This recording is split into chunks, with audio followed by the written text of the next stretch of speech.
నమస్కారం. ఆర్వీఆర్ టీవీకి స్వాగతం. సర్ ప్రక్రియ దేశంలో ముగింపు దశకు చేరుకుంది. ఏపీలో ఇప్పటికే ముగిసింది. అయితే ఈ మొత్తం ప్రహసనంలో 24 సంవత్సరాల క్రితం ఓటు ఎక్కడ అనేది సరుకు పంటి కింద రాయిలా మారుతుంది. దాదాపు 2.5 దశాబ్దాల క్రితం ఓటు వేశారో లేదో, ఏ బూత్లో ఓటు పడిందో ప్రతి పౌరుడు గుర్తుంచుకోవాలనేది ఇప్పుడు తెర మీదకు వచ్చిన ఎడతెగని ప్రశ్న.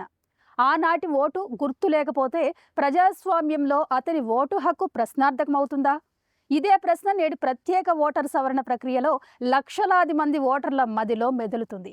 ఈ సరిలో ముఖ్యంగా ఎక్కువ మంది మహిళలకు 2002 ఓటు సమస్య ఎదురవుతోంది. దీనికి తోడు స్థానికంగా కొన్ని రాజకీయ కారణాలు కూడా సర్ ప్రక్రియకు కాస్త ఇబ్బందికర పరిస్థితులు తెచ్చిపెడుతున్నాయి. ఇక చిన్నా చితకా సమస్యలు మరోవైపు కొలువై ఉండనే ఉన్నాయి. 2002 సంవత్సరం నాటి ఓటు కేంద్రంగా నడుస్తున్న సర్ సమస్యపై RVR TV special report. SIR సక్రమమే అయినా అందులో 2002 నాటి ఓటు వివరాల తలనొప్పి మాత్రం చాలా మందిని వెంటాడుతుంది.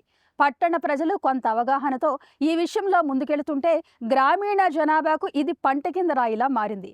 అందున మహిళలకు ఇది మరింత సమస్యగా తయారైంది. 24 ఏళ్ల నాటి ఓటు వివరాలు కావాలని అధికారులు అడుగుతుంటే ఎక్కడ తేవాలంటూ తలలు పట్టుకుంటున్న వైనం ఇంకా కొనసాగుతుంది. ప్రజాస్వామ్యంలో ఓటరు జాబితా చాలా ముఖ్యం. అలాగని అర్థం కాని ప్రశ్నలతో అధికారులు వ్యవహరించే తీరు క్షేత్రస్థాయిలో కాస్త ఇబ్బందిగానే మారుతుంది. భారత ఎన్నికల సంఘం దేశవ్యాప్తంగా ఓటర్ల జాబితాను మరింత పారదర్శకంగా, ఖచ్చితంగా రూపొందించేందుకు ప్రత్యేక సమగ్ర సవరణ SIR 2026 కార్యక్రమం చేపట్టింది. ఓటర్ జాబితాలోని లోపాలను సరిచేయడం, డూప్లికేట్ నమోదాలను గుర్తించడం, మరణించిన వారి పేర్లను తొలగించడం, అర్హులైన ప్రతి పౌరుడి పేరును నమోదు చేయడం ఈ సర్ ప్రధాన ఉద్దేశం. అయితే ఈ ప్రక్రియలో భాగంగా అడుగుతున్న కొన్ని ప్రశ్నలు మాత్రం ప్రజల్లో కొత్త సందేహాలకు తావిస్తున్నాయి. 2002లో ఓటు వేశారా? వేస్తే ఎక్కడ వేశారు? ఆ బూత్ ఎక్కడ? లాంటి ప్రశ్నలు అధికారుల నుంచి ఎదురవుతున్నాయి. ఆధార్ ఇమ్మంటే ఇవ్వచ్చు, ప్రస్తుత ఓటర్ ఐడి చెప్పొచ్చు, కానీ 2.5 దశాబ్దాల నాటి వివరాలు తెమ్మంటే ఎక్కడి నుంచి తీసుకురావాలనేది లక్షలాది మంది ప్రశ్న. దీంతో చాలా మందిలో సర్ పూర్తయినా పూర్తి కానట్టు మీమాంసలో మిగిలిపోయారు. ఎన్నికల నిర్వహణలో ఓటరు జాబితా నాణ్యత అత్యంత కీలకం. ఒకే వ్యక్తి పేరు 2 చోట్ల ఉండకూడదు. మరణించిన వారి పేర్లు తొలగించాలి. అర్హులైన ప్రతి పౌరుడి పేరు తప్పకుండా నమోదవ్వాలి. ఈ లక్ష్యంతోనే ప్రత్యేక సవరణ కార్యక్రమాలు నిర్వహిస్తున్నారు. కానీ 2002లో ఓటు వేశారా? వేస్తే ఎక్కడ వేశారు అనే ప్రశ్నను తప్పనిసరి అంశంగా అడగడం ఎందుకు? దాని ఉద్దేశం ఏంటి? ఆ వివరాలు ఇవ్వకపోతే దాని ప్రభావం ఏమిటనే విషయాలపై ప్రజలకు స్పష్టమైన సమాచారం అందకపోవడంతో సందేహాలు మరింత పెరుగుతున్నాయి. ప్రజాస్వామ్యంలో ఓటరు జాబితా ప్రక్షాళన ఎంత ముఖ్యమో ప్రజల విశ్వాసం అంతకంటే ముఖ్యమైనది. ప్రజలకు అర్థం కాని ప్రశ్నలు అడిగి సరైన వివరణ ఇవ్వకుండా ప్రక్రియను ముందుకు నడిపితే అది ప్రజాస్వామ్యాన్ని బలోపేతం చేయదు, అనుమానాలు పెంచుతోంది. ఉదాహరణకు 35 ఏళ్ల వయసున్న మహిళను 2002 నాటి ఓటు వివరాలు అడిగితే ఎక్కడి నుంచి తీసుకురావాలి?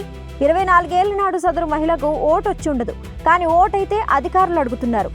ఇందుకు సంబంధించిన వివరాలు, కారణాలు వివరించడంలో ఆయా అధికారులు దారుణంగా విఫలమవుతున్నారు. పెళ్లై సొంత ప్రాంతాలు వదిలేసిన మహిళలకు 2002 ఓటు మరింత ఇబ్బందిగా మారింది. ప్రధానంగా గ్రామీణ ప్రాంతాలలో ఇది చాలా తీవ్ర సమస్యగా మిగిలిపోతుంది. BLOలు చెప్పిందే చెప్తూ 2002 ఓటు పేరిట భయభ్రాంతులకు గురి చేస్తున్నారు. ప్రకటనలు ఇచ్చాం, ఇందుకు అందరూ స్పందించి సహకరిస్తారని ఎన్నికల సంఘం ప్రగాఢంగా నమ్ముతోంది. 2002 ఓటు విషయంలో ఈసీ ఎందుకో వెనకబడినట్టు కనిపిస్తోంది. ఇందులో సామాజిక కోణాన్ని పూర్తిగా విస్మరించి వ్యవహరిస్తున్నట్టుగా ఉంది. అడిగే సమాచారం, తీసుకునే వివరాల ప్రాధాన్యం, పరమార్థం ఏంటనే దానిలో క్లారిటీ కరువవుతోంది. 1000కి మించిన జనాభాకు 1 లేదా 2 మాత్రమే బాధ్యత తీసుకోవడం ప్రాథమిక సమస్య. ఇక్కడ మరో ముఖ్యమైన సామాజిక కోణం ఉంది. 2002లో ఓటు హక్కు ఉన్నవారిలో చాలా మంది ఇప్పుడు వృద్ధులు, మరికొందరు వలస వెళ్ళిపోయారు.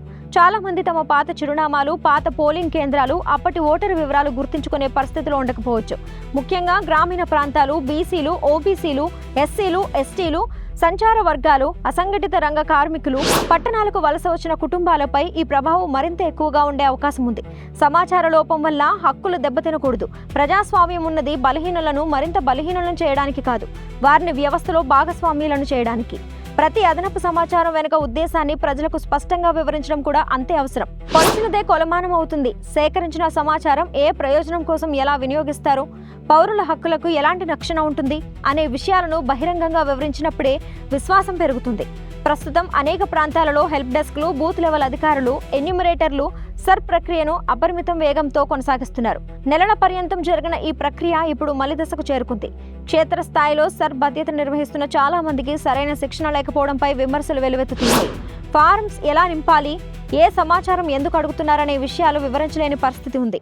ఇలా ఉంటే ప్రజలు అధికారులను కాదు, మొత్తం వ్యవస్థనే ప్రశ్నిస్తారు. ఒకే బూత్లో 900 నుంచి 1400 మంది ఓటర్లు ఉంటారు. వీరందరినీ ఒకరు లేదా ఇద్దరు సిబ్బందితో మొత్తం ప్రక్రియను సమర్థంగా నిర్వహించడం ఎలా సాధ్యం? లోపాలను దాచడం కాదు, వాటిని సరిదిద్దడమే మంచి పరిపాలనకు గుర్తు. సర్ ప్రక్రియ విజయవంతం కావాలంటే ఇదే తొలిమెట్టు కూడా. ప్రాథమిక లోపాలను సవరించుకోకుండా అద్భుతాలు అందుబాటులోకి వచ్చేశాయని ఎన్నికల సంఘం ప్రకటన మీద ప్రకటనలు చేస్తోంది. కానీ వచ్చిన ఫిర్యాదులను తక్షణం పరిష్కరించుకోవడంలోనూ తరచుగా విఫలమవుతున్న దాఖలాలు బోలెడు. 2002 నాటి వ్యక్తులు నేడు ఉండొచ్చు, ఉండకపోవచ్చు. కానీ వారి వివరాలు కావాల్సిందేనని అధికారులు భీష్మిస్తే ఎలా?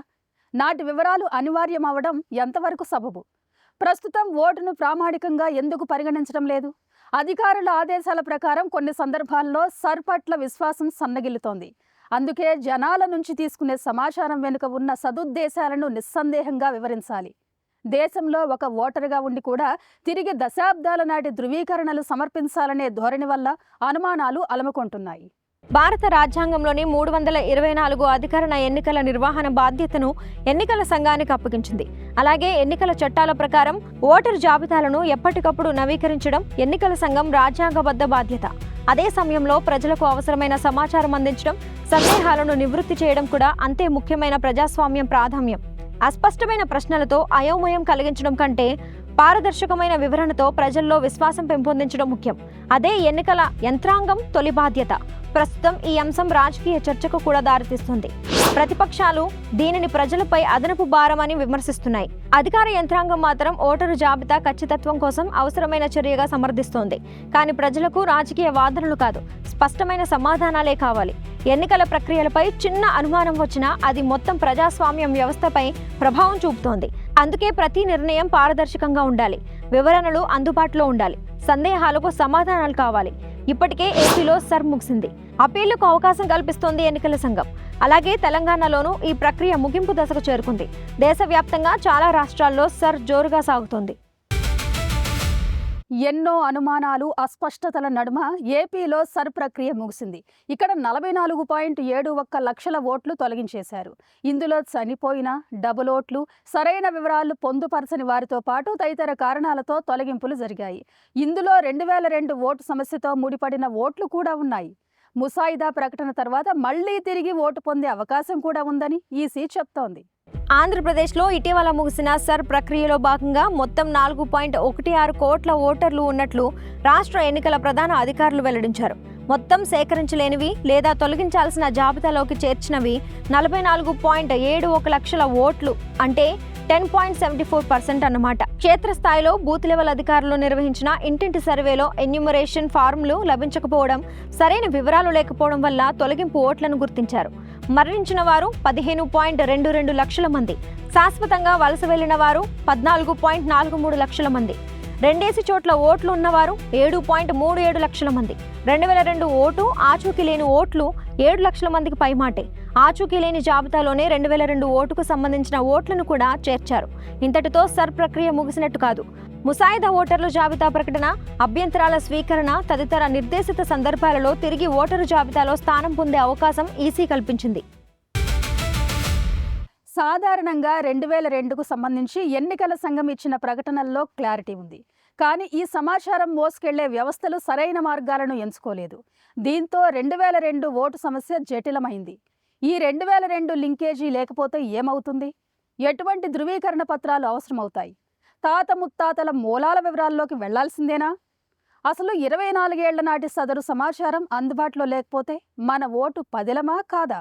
సాధారణంగా ఏ వివరాలు లేకపోతే ఎన్యూమరేషన్ ఫామ్లో నిల్ అని రాయొచ్చు.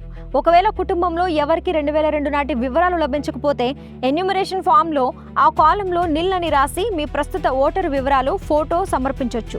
ఏ రకమైన 2002 లింకేజ్ లేని పక్షంలో ఎన్నికల రిజిస్ట్రేషన్ అధికారి నుంచి ఒక నోటీస్ వస్తుంది. అప్పుడు ఎన్నికల సంఘం సూచించిన 12 రకాల అధికారిక గుర్తింపు పత్రాలలో ఏదో ఒకటి సమర్పించి మీ ఓటును సురక్షితం చేసుకోవచ్చు. 2002 వివరాలు లేనంత మాత్రాన మీ ఓటు హక్కు వెంటనే తొలగిపోదు. బూత్ లెవెల్ అధికారులు మీ ఇంటికి వచ్చినప్పుడు మీ ప్రస్తుత ఓటర్ కార్డు వివరాలు, ఆధార్ మరియు ఫోటో అందించి ఫామ్ పూర్తి చేస్తే సరిపోతుంది. ఇదే అంశంలో ఇప్పటికే సర్ ప్రక్రియలో చాలా మంది సందిగ్ధత నెలకొంది. ఈ విషయంలో చాలా చోట్ల జనాలు సంతృప్తి చెందే సమాధానం దొరకడం లేదు. 2002 ఓటు లేదా ఆనాటి తాత ముత్తాతల వివరాలు సైతం దొరకని పరిస్థితుల్లో నెక్స్ట్ ఏంటనేది అటు అధికారులకు ఇటు ఓటర్లకు ఒక పట్టాన క్లారిటీ కొరమైంది. ఇలా సర్ ద్వారా ఉనికి కోల్పోతే ఈ సందర్భంలో మరో పెద్ద ప్రశ్న సమాజం అడుగుతుంది. జనాభా వివరాలు లేకుండా ప్రభుత్వం సంక్షేమ పథకాలు రూపొందించాలన్నా, సామాజిక న్యాయం అమలు చేయాలన్నా, బలహీన వర్గాలకు తగిన ప్రాతినిధ్యం కల్పించాలన్నా ఖచ్చితమైన గణాంకాలు అవసరం. అదే సమయంలో ప్రజల నుంచి సేకరించే ప్రతి సమాచారం పారదర్శకంగా, చట్టబద్ధంగా ప్రజలకు అర్థమయ్యే విధంగా ఉండాలి.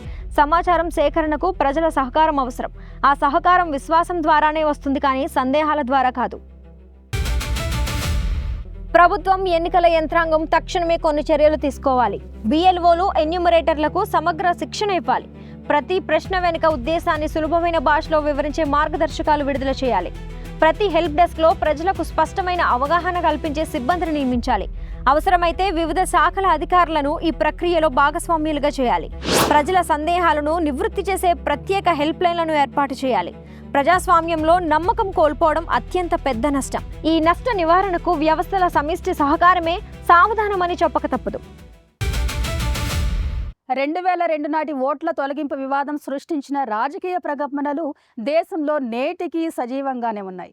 అదే కోణంలో ప్రస్తుతం దేశవ్యాప్తంగా జరుగుతున్న డిజిటల్ సర్వే ప్రక్రియ కేవలం గణాంకాల సేకరణే కాకుండా వ్యూహాత్మక ఓట్ల సమీకరణగా మారుతుందనే విమర్శలు వెల్లువెత్తుతున్నాయి. ఈ పరిణామాలు భవిష్యత్ ఎన్నికల ముఖచిత్రాన్ని, ప్రజాస్వామ్య సమతుల్యతను ఎలా మార్చబోతున్నాయనేది ఇప్పుడు దేశవ్యాప్తంగా ఉత్కంఠ రేపుతోంది. 2002 నాటి ఓటర్ల జాబితా సంక్షోభం అంతటి ప్రమాద ఘంటికలైతే నేటి సర్లో కనిపించడం లేదు. కానీ దేశవ్యాప్తంగా సరికొత్త సాంకేతికతను జతకలిపి జరుపుతున్న సర్వే ప్రక్రియపై సర్వత్రా చర్చ అయితే నడుస్తోంది. ఇందుకు కారణాలు లేకపోలేదు. క్షేత్రస్థాయిలో అవగాహన లేమికి పూర్తిస్థాయి విరుగుడు ఈసీ కనిపెట్టినా దాన్ని హుందాగా జనాల్లోకి తీసుకెళ్లలేదనడానికి 2002 నాటి ఓటు సమస్య తెరపైకి వస్తోంది. ఏది ఏమైనా దేశంలో పౌరులుగా ఉన్నవారిని 2.5 దశాబ్దాల నాటి తాత ముత్తాతల మూలాలతో ప్రశ్నించడమే సరుకు ఒక పంటి కింద రాయి.